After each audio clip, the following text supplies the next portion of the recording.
अकोल्यात होळीपूर्वी एक अनोखा आणि उपयुक्त उपक्रम राबवण्यात आला आहे।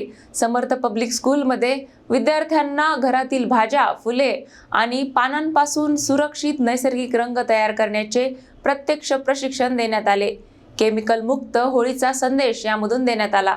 फाल्गुन महिन्याची चाहूल लागताच रंगोत्सवाची उत्सुकता वाढते, मात्र रासायनिक रंगामुळे त्वचा, डोळे आणि केसांवर होणारे दुष्परिणाम लक्षात घेता अकोल्यात एक सकारात्मक पाऊल उचलण्यात आले। समर्थ पब्लिक स्कूलमध्ये कृषी विज्ञान केंद्राच्या वतीने विद्यार्थ्यांसाठी नैसर्गिक रंग निर्मितीचे विशेष प्रशिक्षण आयोजित करण्यात आले। तज्ञ कीर्ती देशमुख यांनी पालक, बीट, गुलाबाच्या पाकळ्या, हळद, कडुनिंबाचे पाने आणि पळाशाच्या फुलांपासून सुरक्षित रंग तयार करण्याची सोपी पद्धत विद्यार्थ्यांना दाखवून दिली। भाजीपाला व फुलांचा द्राव तयार करून त्यात अरारोट मिसळून वाळवल्यास त्वचेस अपाय न करणारे रंग सहज तयार होतात, अशी माहिती त्यांनी दिली। शाळा प्रशासनाने सांगितले की केमिकल रंगामुळे दरवर्षी मुलांना त्वचेचे व डोळ्यांचे त्रास होतात, त्यामुळे यंदा सुरक्षित होळीचा संदेश देण्यासाठी हा उपक्रम राबवण्यात आला।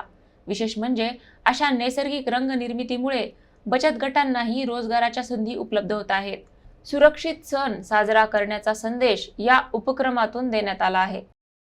हे खूप महत्त्वाचं आहे, कारण आपण घरीच आपल्या हाताने बिना केमिकलचं रंग बनवू शकतो, तेही हळदीने, जे अँटी टर्मरिक ज्याला म्हटलं जातं, कारण ती आपल्या स्किनसाठी खूप चांगली असते आणि जे बाजारात केमिकलयुक्त रंग भेटतात त्याने आपल्या स्किनला इजा होऊ शकते। सो आता होळी हा सण आला आहे। होळी हा सण अतिशय आनंदाचा सण आहे, पण आपण त्याला केमिकल्सचे रंग वापरून आपला तो एवढा छान, एवढा पवित्र सण हा असाच वाया घालवत आहे।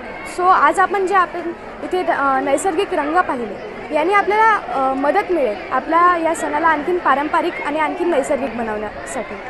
आज आम्ही हळद, बीट, फूल, पालक यांसारख्या नैसर्गिक घटकांपासून रंग बनवले आणि ते खूप महत्त्वाचं होतं येणाऱ्या होळीसाठी।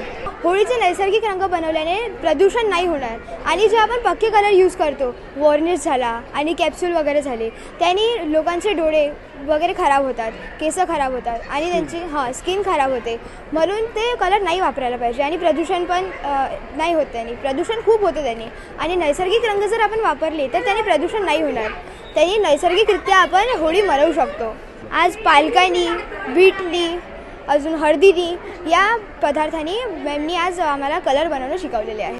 तर हे सगळे जे आहे ते हे सगळे आपण याच्यापासून कलर तयार करता येतात आणि ड्राय कलर तयार करता येतात, सुकलेले पावडर स्वरूपात। याच्यासाठी आपण जो मेन जे आहे पावडर ती वापरतो आपण अरारोट पावडर, जी आपण आहारामध्ये सुद्धा आपला वापरतो, कारण त्याचा जो पावडरचा उपयोग आहे हा बऱ्याचपैकी दुग्ध जे पदार्थ आहेत त्यामध्ये करतात आणि त्यामुळे मग ते खायला म्हणजे जर हे नॅचरल होली कलर्स तयार केले आणि ते तोंडात सुद्धा गेले तरी त्याचा काही साईड इफेक्ट होत नाही किंवा स्किनवरही कोणत्या प्रकारचा इफेक्ट होत नाही। हळद तर ही एकदम निर्जंतुक आहे, आपल्या पोटात सुद्धा गेली तरी चांगलं आहे, चेहऱ्याला लावली, बरेच लोक हळद चेहऱ्याला लावतात, चेहऱ्याला सुद्धा लागले तर त्याचा काही साईड इफेक्ट होत नाही।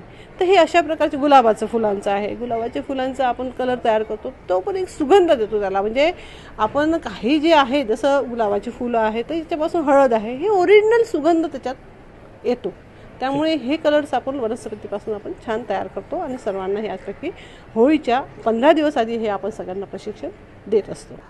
गेल्या 2-3 वर्षात आमच्या असं लक्षात आलं आहे सर की जेव्हाही रंगांचा उत्सव होतो त्यानंतर उपस्थितीवर फार फरक पडतो। मग आम्ही थोडं याचा विचार केला की याचं कारण नेमकं काय आहे।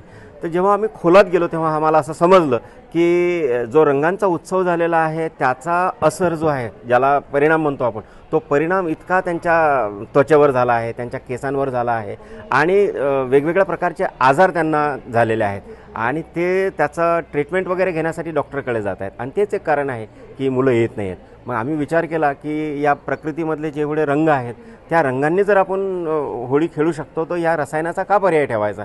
मग मुलांमध्ये ही जागृती व्हावी या स्तव आम्ही आजचा कार्यक्रम घेतला आहे।